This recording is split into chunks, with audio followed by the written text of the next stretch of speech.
Thank you for joining us today to learn more about the Team Up Scaling and Sustainability Center funding opportunity to advance integrated behavioral health and pediatric primary care.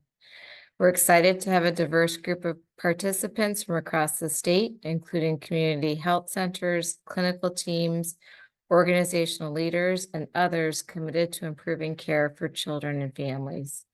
Today's session will give you a clear understanding of the Team Up model, the goals and structure of this RFA, and the supports available to participating practices.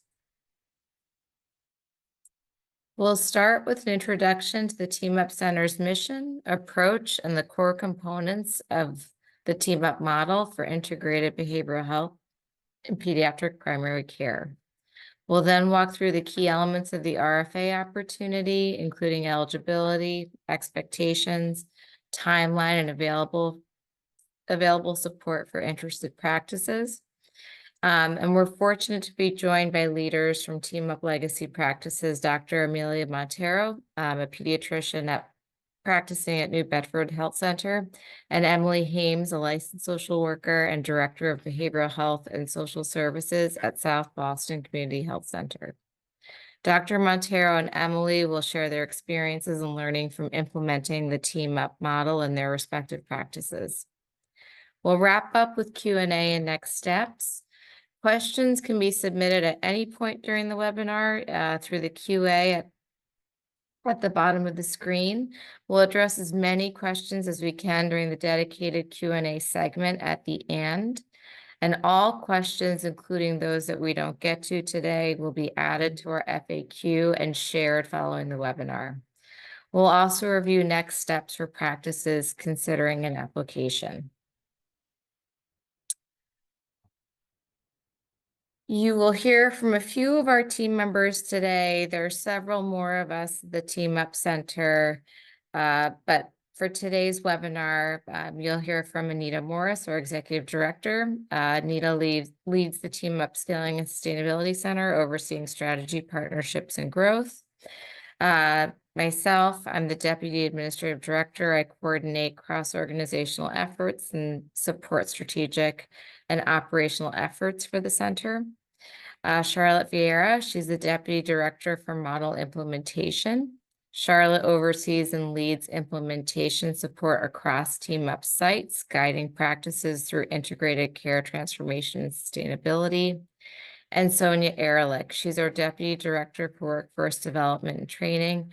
Sonia is a trained psychotherapist, and the Team Up Center, she oversees workforce development and clinical training initiatives, focusing on creating meaningful, accessible interventions and supporting compassionate, culturally responsive care. Anita, I will turn it over to you.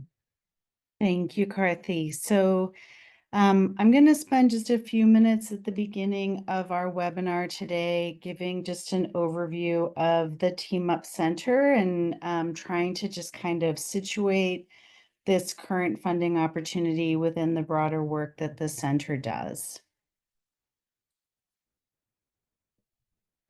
So this is a timeline that describes kind of the formation of Team Up and situates where we are now. Team Up began back in 2015, right at the end of 2015. When we began, we started to work with 3 federally qualified health centers. That was the Dimmock Center, Codman Health Center, and Lowell Community Health Center. And our collective charge together was to co-develop a full spectrum model for integrated behavioral health care for children and families who were coming in to be seen in the primary care departments of those 3 health centers. So that first phase of work that spanned from 2015 to 2019 really focused on the co-development of the model to make sure that it worked within those primary care settings and was built in a way that was responsive to the needs of the communities that were being served by those health centers. In 2019 into early 2020, we began a second phase of work During that period of time, we began to work with 4 additional federally qualified health centers. Those are Brockton, New Bedford, South Boston, and Dot House Health. So also kind of expanded a little bit geographically beyond kind of the downtown Boston area. The work within that phase with those 4 health centers was to spread the model that had been developed with the first 3 health centers, and at the same time continue to develop the model to ensure it was a full spectrum model that worked for all children that were coming in. That brings us up to today, which is in 2025. So just now, about 6 months ago, we formally founded the Team Up Center here at Boston Medical Center. And our kind of main charge, our goal is to scale the model across the Commonwealth, really with the goal of reaching as many practices and children as possible. With the 7 original health centers, the model reaches around about 40,000 kids or more. And our goal is to expand that to about 125,000 kids over the coming few years. So that kind of situates us in where we are right now. And this funding opportunity is our first funding opportunity that we've released to form the next cohort of practices to undertake scale of that model, implementation of that model within your practice site.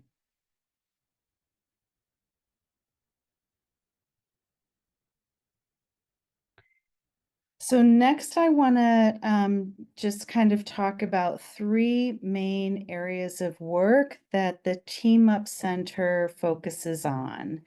The first one is this full spectrum clinical model that again has been co-developed with the 7 community health centers that we've worked with to date. I'll go through the steps in this model in a subsequent slide, but here just really want to highlight that kind of the core work that we try to do is really supporting pediatric practices to implement this model and through implementation of the model, kind of achieve your goals around how you would like to ensure that the children and families coming into your practice for care have kind of really good prompt access to behavioral health needs. The second major work stream that we undertake in the center is research and evaluation activities. All participating practices will engage in those research and evaluation activities, and we kind of organize them into 3 main areas. The first is that all of the practice transformation support, all of the activities within the support that Team Up provides to practices through their implementation of the model, is informed through data. We work with an organization by the name of Relevant Healthcare. We'll go into that a little bit later as well, to support practices in having an implementation dashboard where that data is readily available to support your ability to implement the model. That's what we refer to here around improving the model, its support as you are implementing. The second component is kind of what we think of as proving the model, which is undertaking research to understand the impact that the model has on children and family that you're serving, on the broader behavioral health workforce, as well as kind of system level indicators around utilization and total cost of care. And then The third major area is just accelerating dissemination of those findings broadly so we're building the base of knowledge around what integrated models look like that are particularly tailored to pediatric settings. And then the last of the major work streams is really around leading system level change that supports integrated care and the sustainability of integrated care in the long term. That work primarily divides into two major bodies of work. The first being workforce development, so developing kind of the today's and the future generation of the workforce that supports integrated behavioral health. We would be inclusive in that to include primary care providers, medical providers, as well as behavioral health clinicians and community health workers. And then in addition to that, we work with Healthcare for All, our advocacy partner, to advocate at kind of state and federal levels for policies that support integrated care and sustainability of that long term.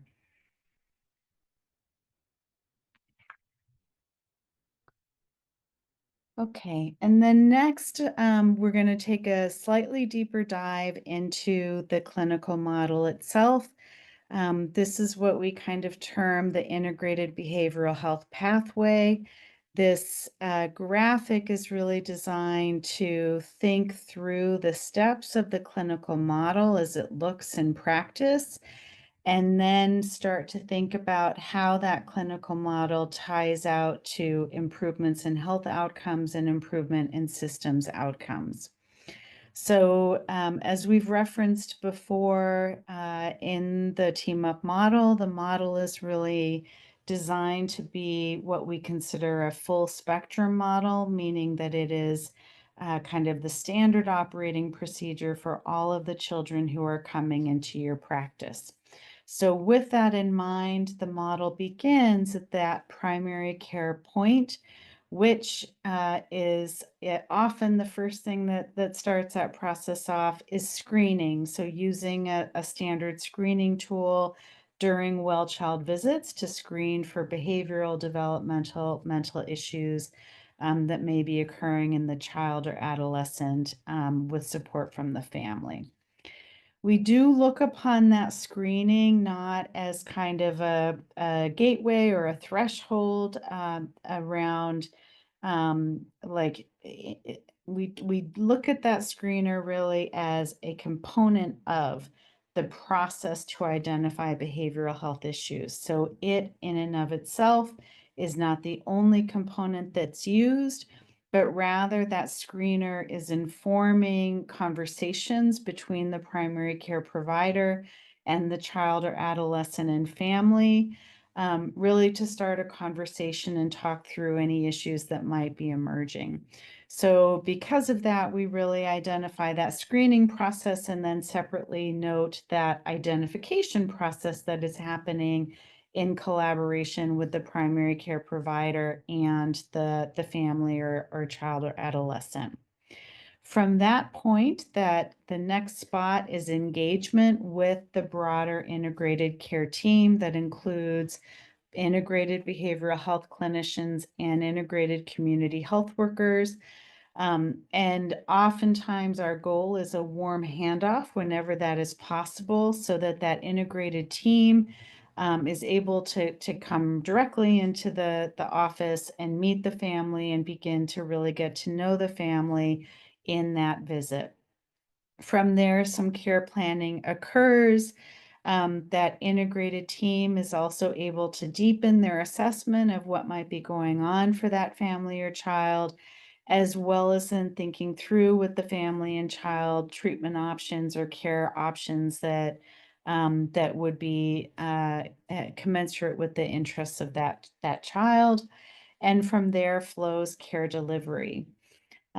With the delivery of care and services, we then look to see improvement in health outcomes for the child and then beyond that, kind of at the system level, improvement in system outcomes.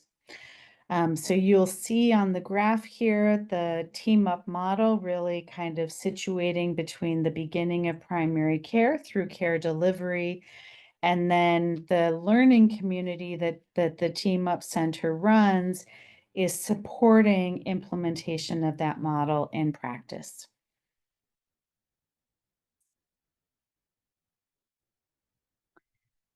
And then the final thing that we'll just highlight, thanks, Heather, is that we also use this framework to kind of organize the different research findings that that we have to date.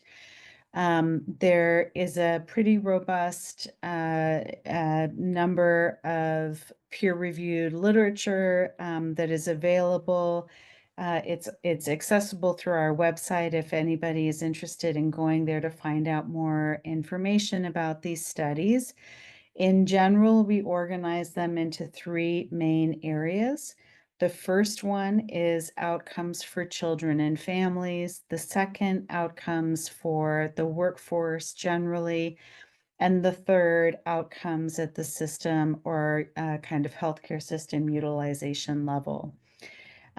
In all of these areas, just in kind of short order, I'll close by saying there is strong evidence supporting positive impact on those three main areas associated with the model. So yeah, we've done studies following children over their course of treatment, demonstrating improvements in screening scores, improvements in health-related quality of life, and actually fewer missed days at school, better engagement and access to services within primary care. For workforce outcomes, we look at kind of comfort, knowledge with delivering behavioral health services, as well as burnout, and have found that kind of providers, the clinical team working within the model relative to national norms experiences less burnout. And then at the systems level, that component of the evaluation actually looks primarily at the APCD claims analysis database to compare children who are receiving care in Team Up Health Centers in comparison to children who are not, and demonstrates indeed better utilization and access to mental health services, and so kind of better utilization with kind of no significant changes on total cost of care. All right, I'm going to stop there and we'll pass off to Sonia, who's going to start to describe this opportunity in more detail.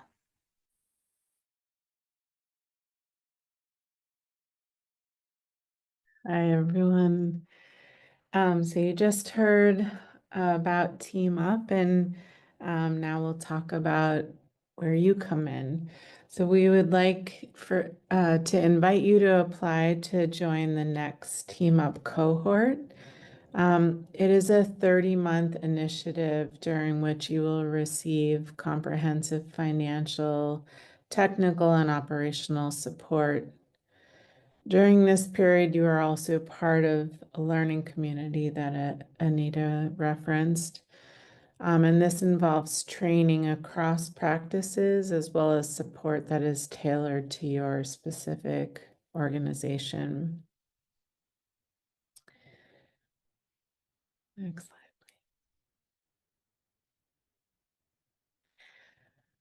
slide. So the basic eligibility requirements are that you must be a pediatric primary care or family medicine practice in Massachusetts, that you would have a minimum patient panel of about 2,500 children and adolescents, that you have no significant plan changes to the EMR system within the next 36 months,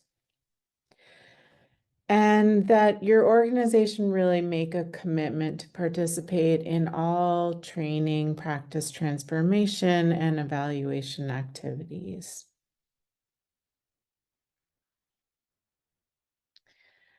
So this kind of tracks the phases of implementation over the next 2.5 years.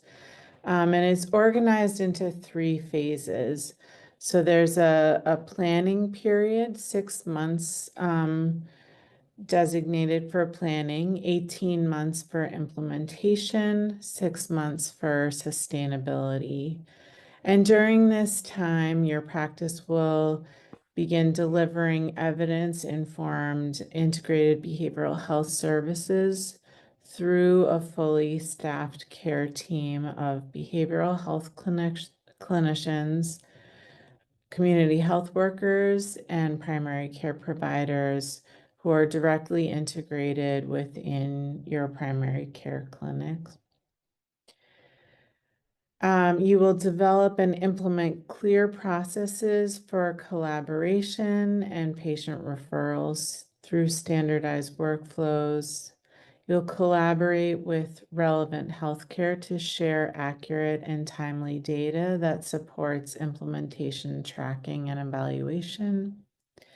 And then you'll be engaging in the Team Up learning community activities and continuous improvement processes to work toward model certification.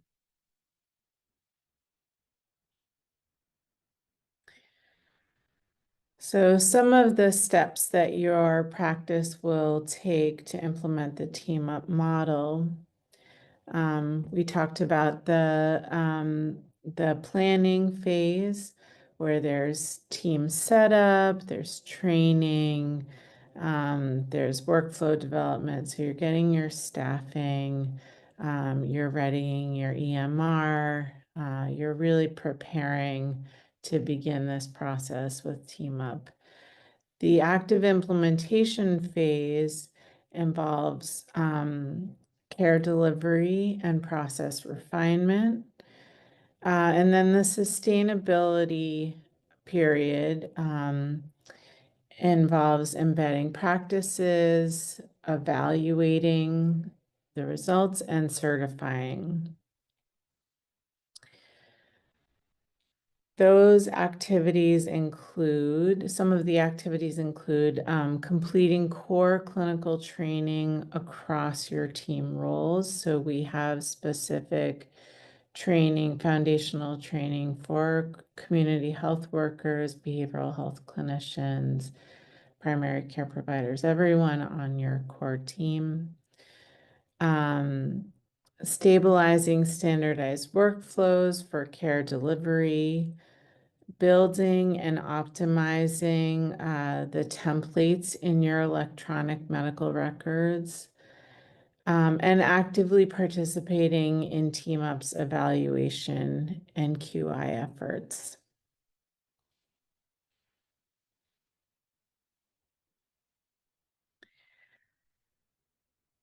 So we've referenced the Team Up learning community a couple of times. It really is the central hub for training, technical assistance, and peer exchange. It is the engine that drives change at the practitioner level and organizational level.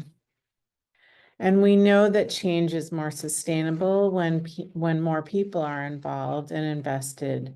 So we ask members of both your clinical and administrative teams to participate in different activities and forums in the learning community.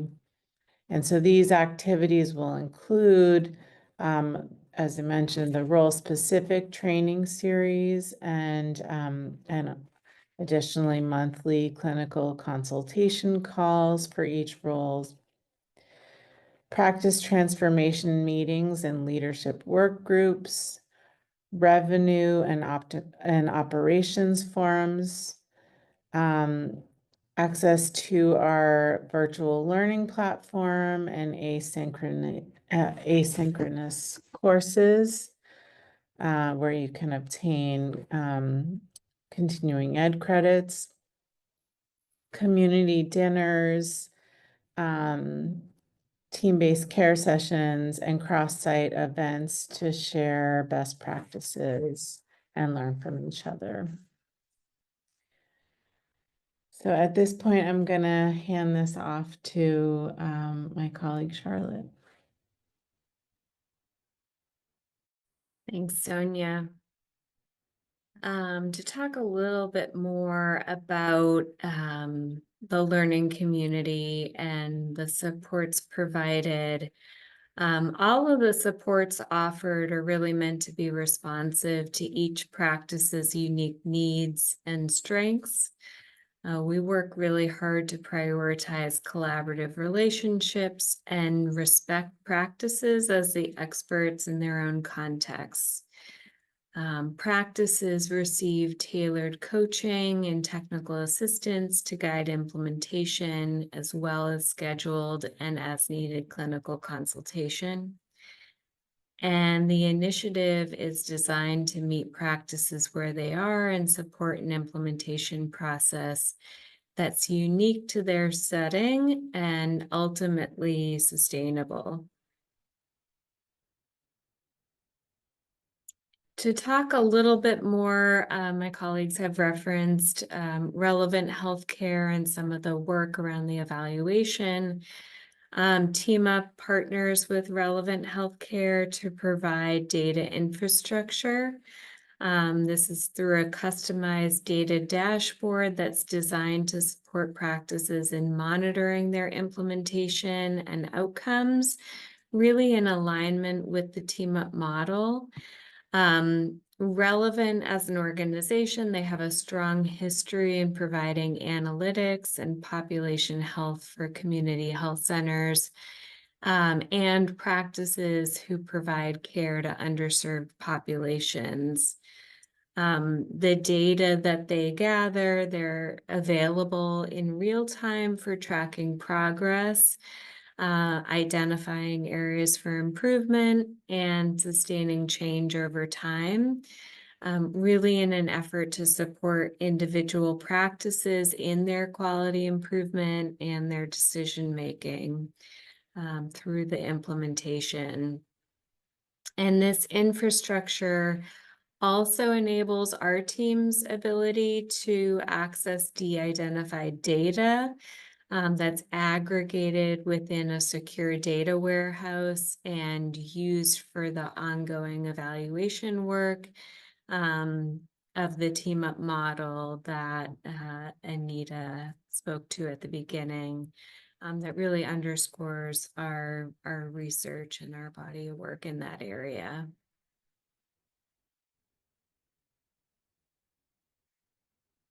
Just to talk a little bit about the teams that practices will put together as part of this initiative. Sonia spoke to the different roles on that clinical care team. So practices develop and engage a multidisciplinary care team that includes primary care providers, behavioral health clinicians, and community health workers.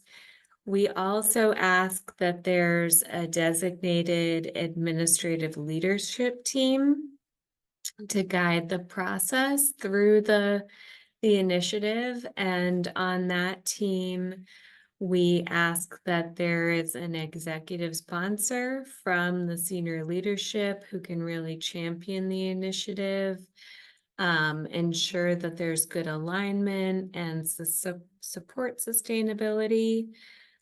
We ask for clinical champions in both primary care and behavioral health. And we look for a project manager and IT and billing leads who will really be able to support the operational infrastructure for the initiative.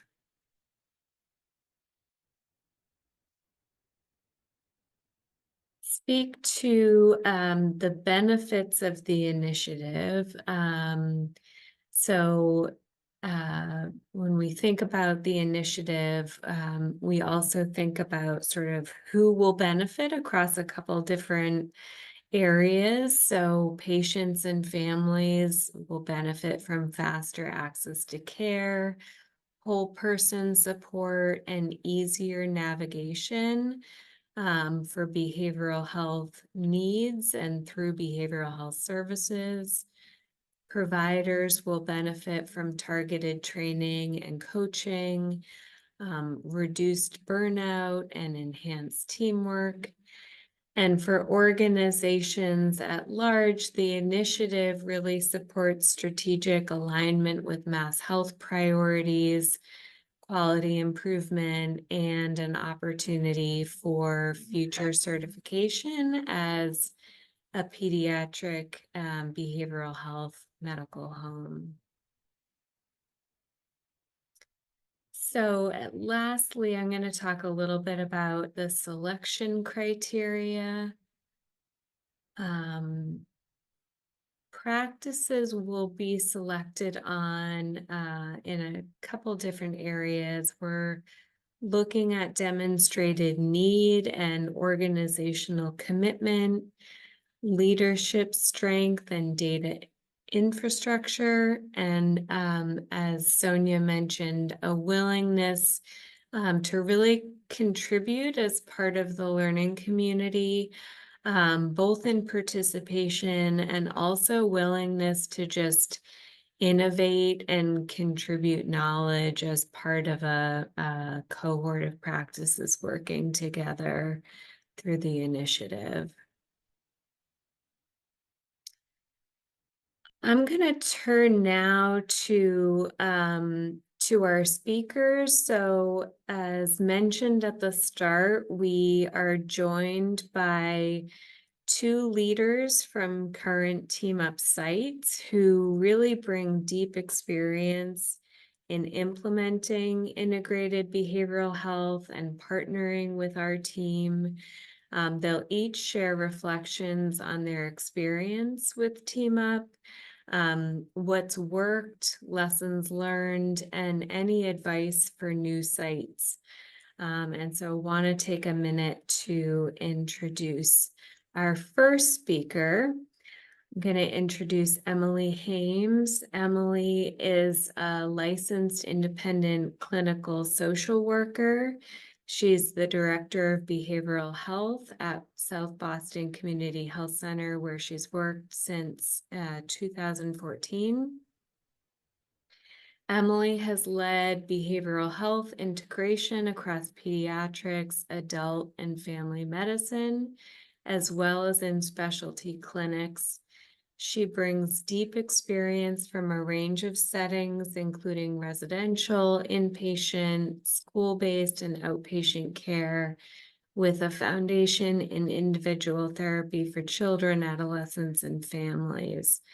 So Emily, really appreciate you being here today. I want to welcome you.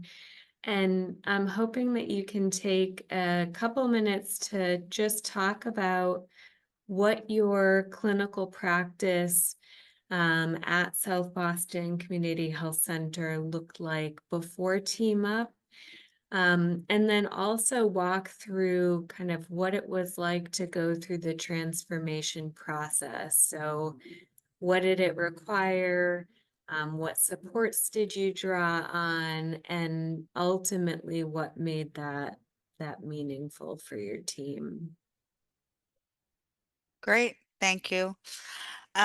So before Team Up graciously awarded us this opportunity, we had a huge wait list. I would say that I thought we were probably integrated before we started Team Up, but after Team Up, much more integrated. So we had clinicians, I had a community health worker previously before Team Up, but we had very long waiting lists, 300 people on a waiting list. We had primary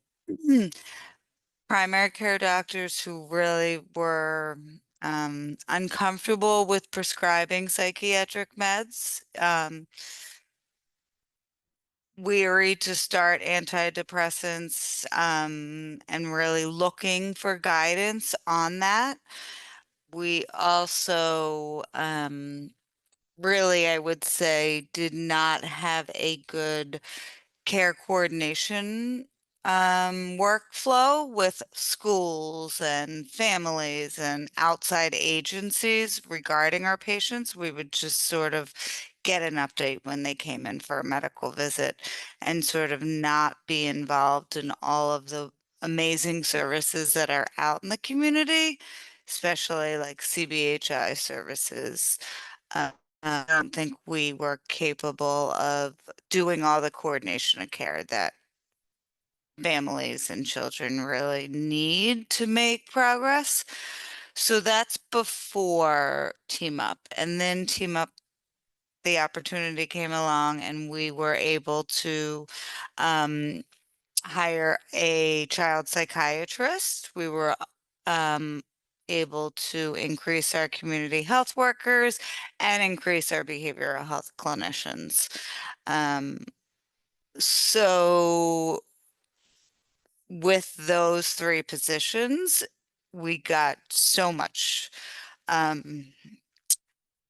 we made so much progress, let's say. The child psychiatrist worked very closely with our behavioral health clinicians and specifically with our pediatric providers, just in terms of how do you titrate a medicine? What is the first step? What is the second step?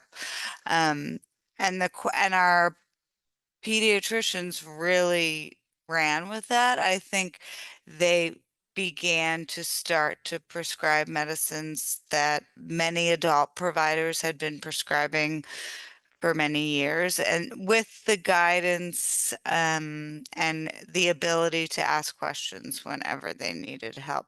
We still, even though we're not actively involved, we don't have the grant any longer, we still benefit from the consultations that we formed relationships and we have monthly check-ins with behavioral health clinicians, medical providers, psychiatrists, just to sort of discuss cases and primarily focused on medication management. So that has been huge since the grant. The community health workers, I think at the last meeting, the work of a community health worker, I think, is one of the biggest pieces that this grant brings is, sorry, I got a message. I was reading your message, Anita. Sorry about that. So I think the community health worker role, helping families with tasks that are the systems and the barriers that are in place for very high functioning families are very difficult. And many of our families are not high functioning. And, English is not their first language. And so it's very difficult to ask for a core evaluation of your child when you don't know what that means.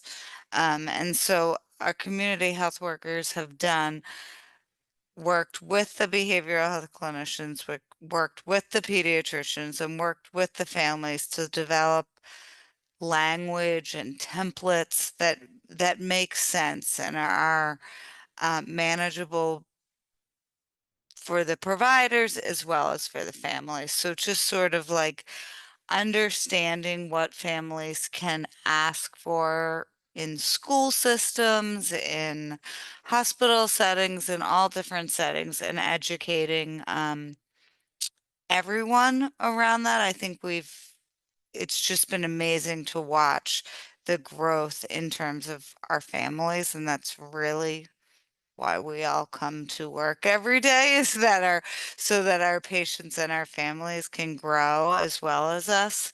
The role specific trainings are great. I think that the community health worker ones, the behavioral health ones, and the pediatric specific ones.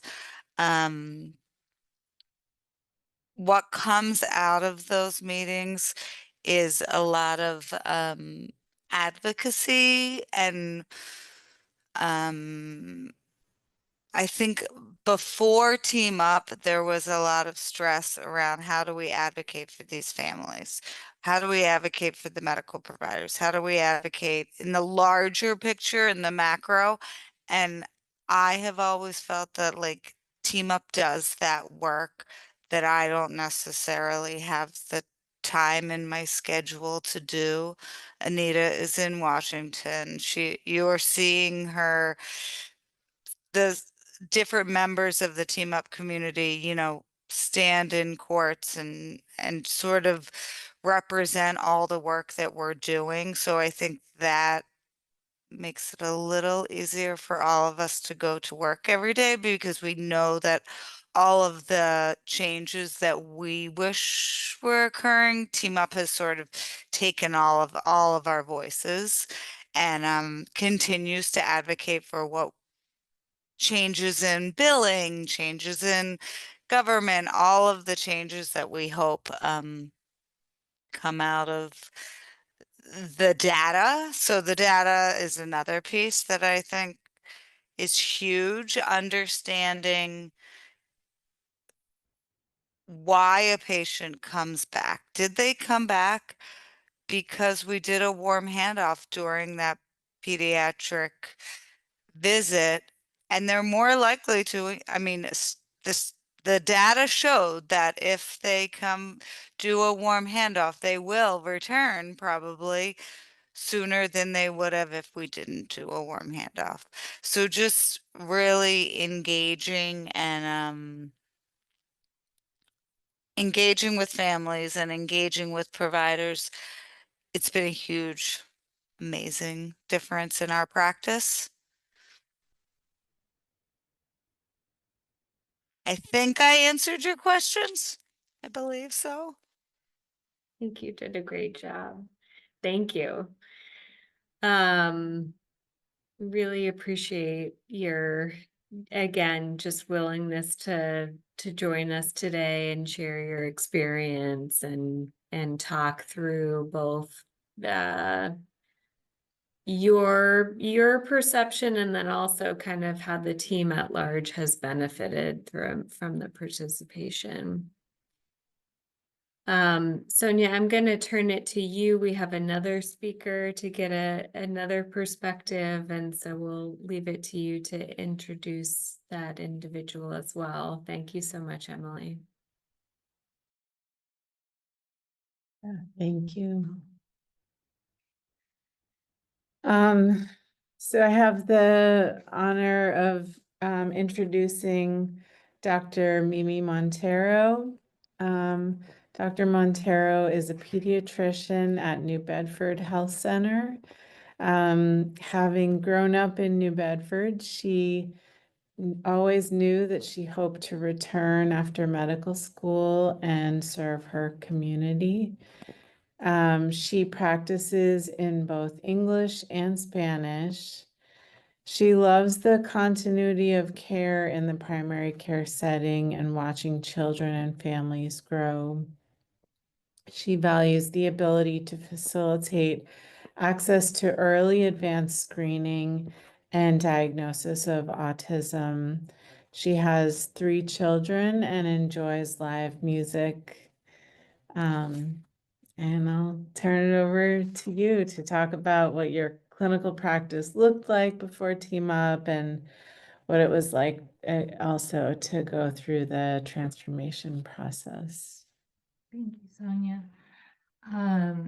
As a brief introduction about what our clinical practice looks like, New Bedford Community Health is a federally qualified health center.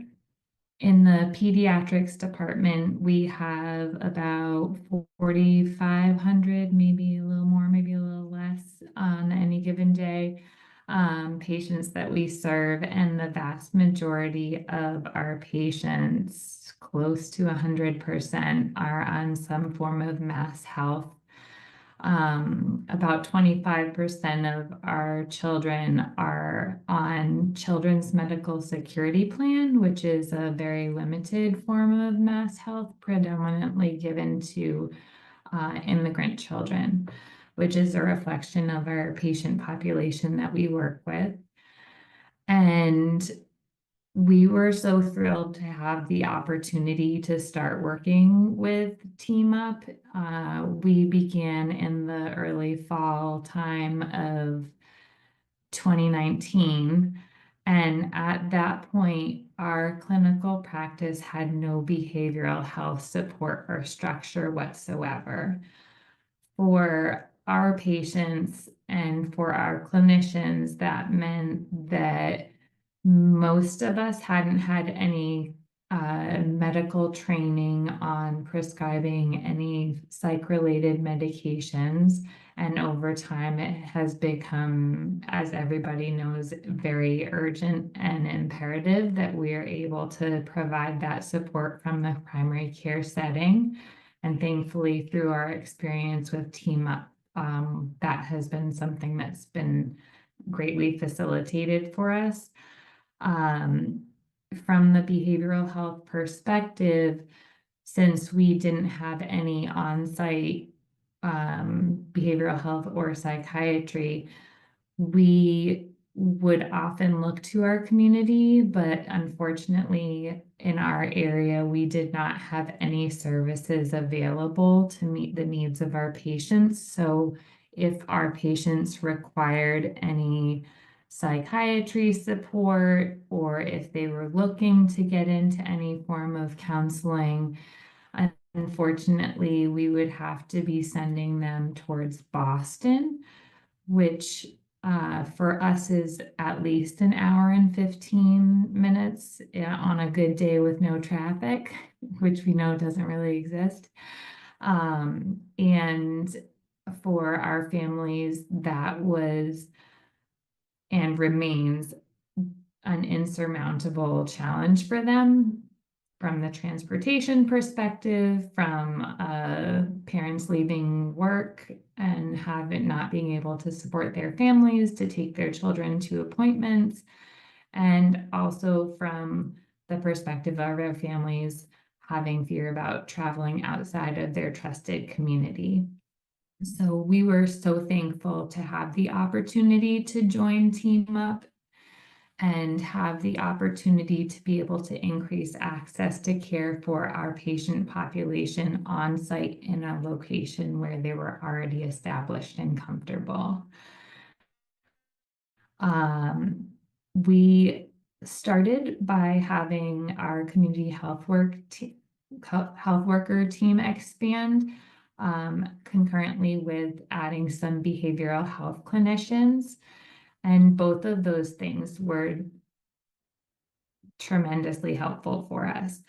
The community health worker role within our practice has evolved over time. At the beginning, we thought that maybe it would be something like a care management, like case management kind of a thing, with support with our screening tools and things like that. And over the years, it's really evolved and blossomed into so much more. Emily was touching on the advocacy that Team Up has and continues to do for us, even though we're not also continuing to actively be involved in the grant, but the continued support is amazing. Our community health workers are now able to help us to facilitate communication with our local schools, getting our children in with early intervention, also making sure that our early intervention referrals don't fall flat and don't fall through, and helping to make sure our families get all the local services that they need, by even assisting them by going out in the community sometimes and attending visits with them to get them established with additional services.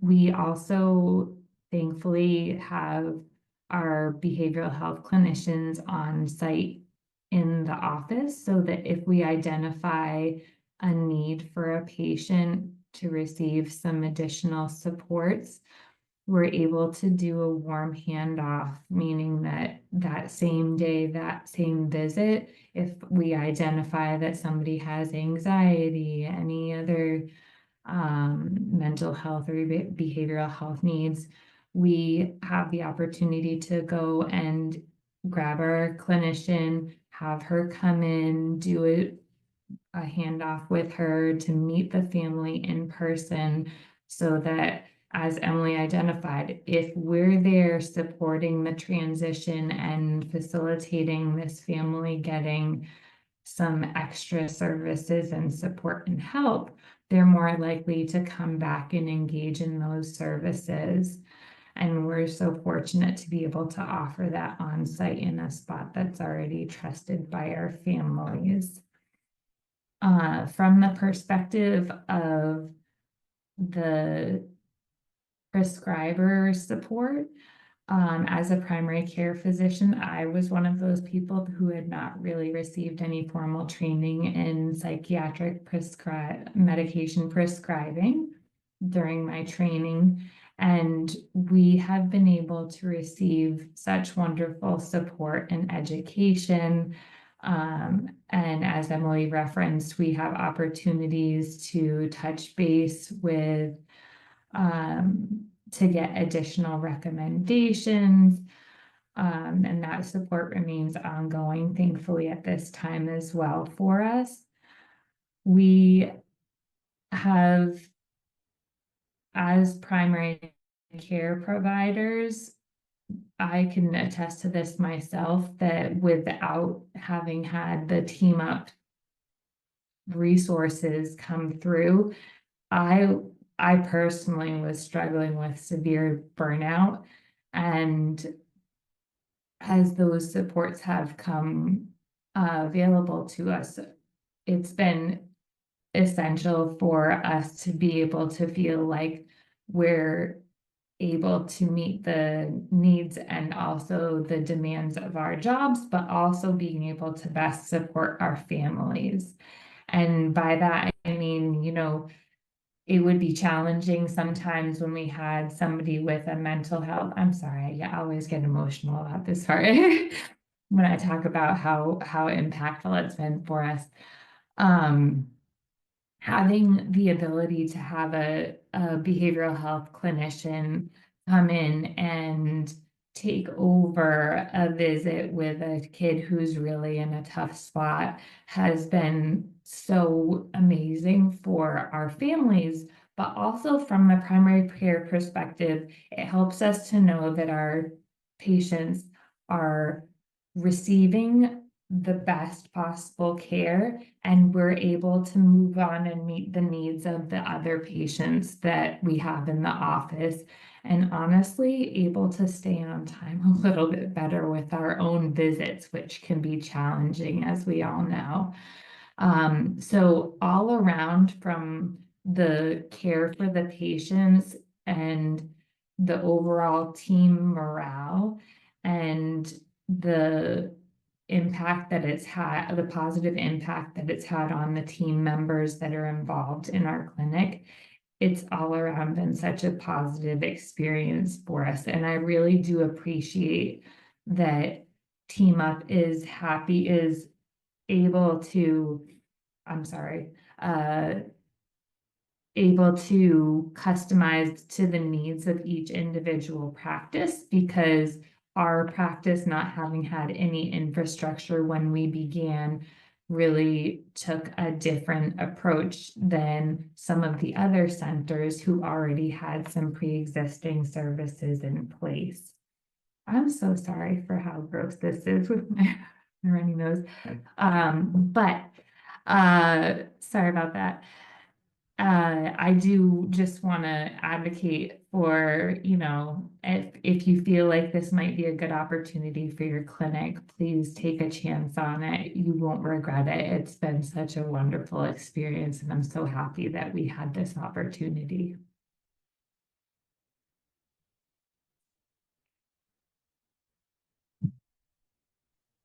Thank you so much, Dr. Montero. It's always really great to listen to your reflections. And for those of you listening, if you want to hear more from her, she's featured in one of our films that you can access through our website. So we have a lot of films that have voices from our partner health centers. So thanks so much, and I'll pass it to Karthi. Thanks so much, Sonia and Dr. Montero and Emily. Um, I I don't want to follow with Q&A to that, but I have to. That was your sharing your experience of it is was really wonderful. Thank you so much. So for Q&A, we've had one question come in so far, but please, because if you do have questions, go ahead and chat them in. And we'll get started with this first question that has come in, and I believe everybody can see the question, but it's related to relevant. And Anita, I'm gonna pass this question to you, and the question is, does the individual health center take responsibility for providing de-identified data to relevant?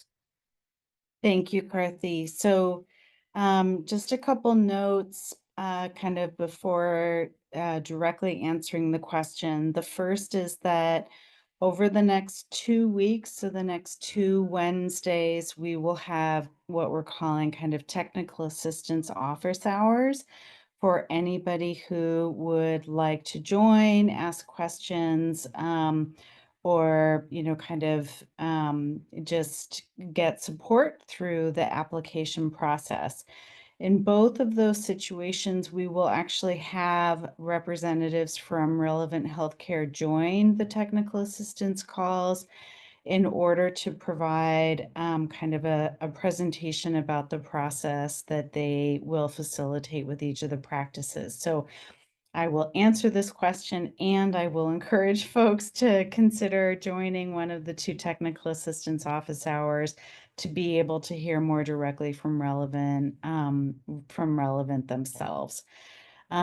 So the kind of way to think about this, the first thing is that it is the Team Up Center that funds Relevant. So practices will not need to practices will contract with Relevant for services that Relevant will provide in creating that implementation dashboard for you.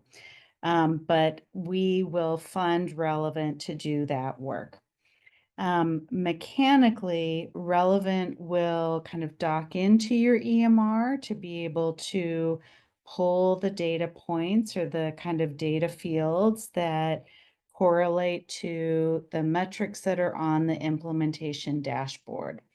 That dashboard that each practice has is your own dashboard. So you will be able to go onto that dashboard.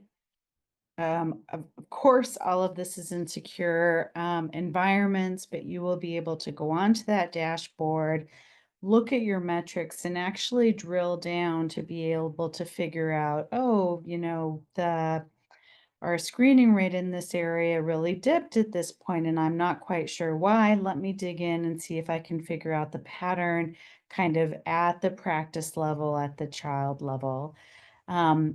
After that, Relevant will put into a warehouse de-identified data that then the Team Up Center evaluation team will utilize for purposes of the further analyses and research components. So the first thing is Relevant will work directly with your practice in order to create that dashboard for you. And second thing, the funding stream for Relevant to be able to do that will come from the Team Up Center.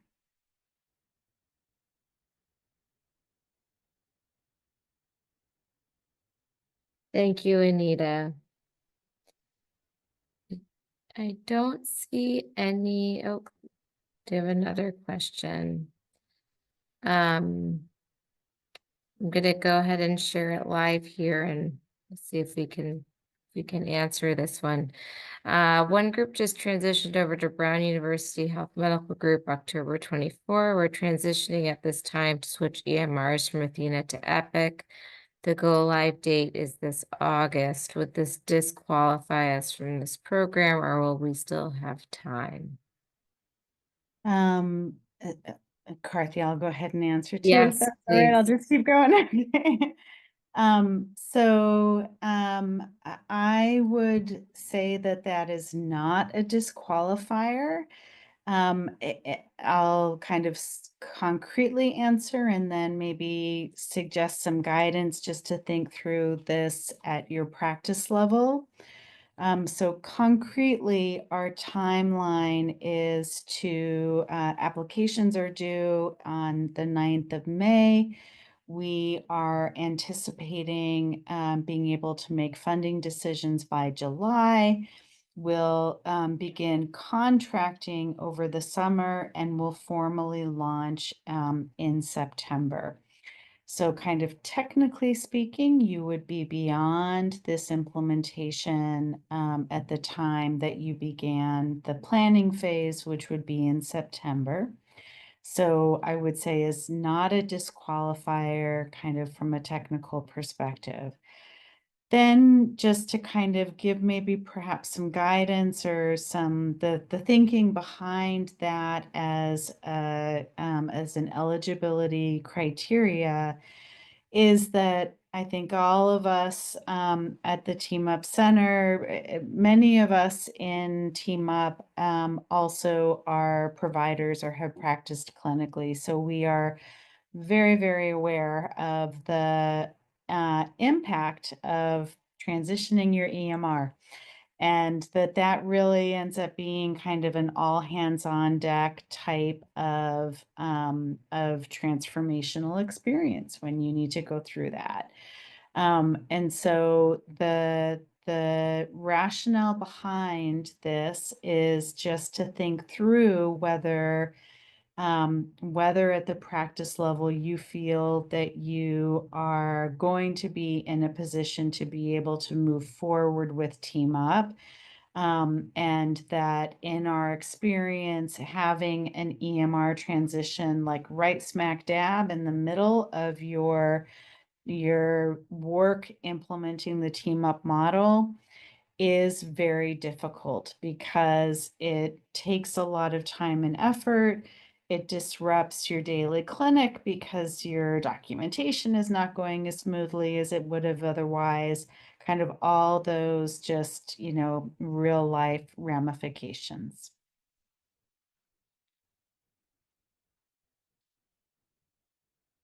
Thank you, Anita.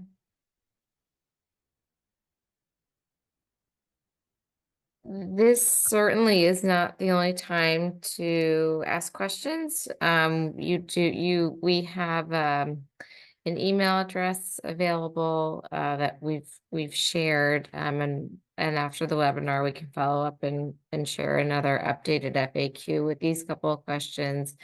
And that email address, feel free to reach out, ask us any questions that you might have. And in terms of next steps, Anita did cover some of this, but we do have 2 technical assistance webinars coming up. One is on April 23rd. The second is on April 30th to answer any questions that you have about the application. As Anita mentioned, our partners at Relevant Healthcare will be joining us, and they will be sharing a little bit more about themselves, how they'll be working with us and interacting with practices, and provide a short preview of what a data dashboard looks like. So that is coming up next week with a second option the following week, and following this webinar, we will share some more information about that. Applications are due on May 9th. On these TA open office hours, we will also be sharing just a live view of the application itself, and walk you through it. And we'll leave plenty of time to take questions. If you do plan to join these webinars, we would strongly encourage that you bring a member of your IT team. That might be helpful for you and for your practice, just to get any more information that you might need regarding the data piece specifically. Selected practices will be notified by mid-July. And in August, contracting will take place between us and selected practices as well as relevant.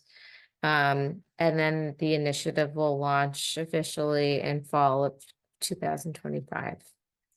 So thank you so much for joining us. We really do appreciate it. We hope to see your applications come in. And as we said, please do not hesitate to reach out with any additional questions that you may have. A recording of this webinar will be posted to our website once the webinar is over, along with an updated FAQ. And once again, we'll share some information about those upcoming TA office hours. Thank you. Thanks very much. Thanks, everyone.